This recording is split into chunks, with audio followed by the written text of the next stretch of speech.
So we had a request from a viewer to go over the dinosaur Deinocheirus.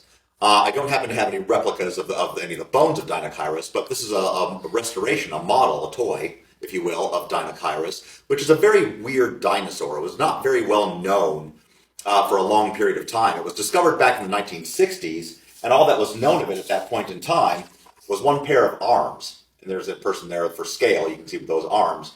And so what the rest of the dinosaur looked like was kind of a mystery.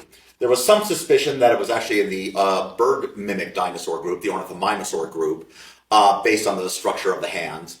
And that turned out ultimately to be correct. In around 2013, I believe it was, they discovered some new specimens of this, all from the late Cretaceous of Mongolia.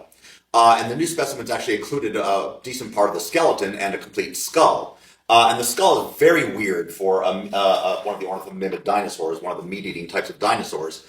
This is clearly in the theropod meat-eating dinosaur group, but it's an animal that clearly reverted over to eating plants. And you can tell that based on the structure of the teeth and the shape of the snout. Notice it has this big flaring beak-like snout, this duckbill-like snout at the end of the head. So in reality, it would have looked more like this, which is very different from any other meat-eating dinosaur skull, and it's actually a lot more similar to the skulls of some of the plant-eating duck-billed dinosaurs, such as these, which also have that characteristic flaring beak-like snout at the end of their noses.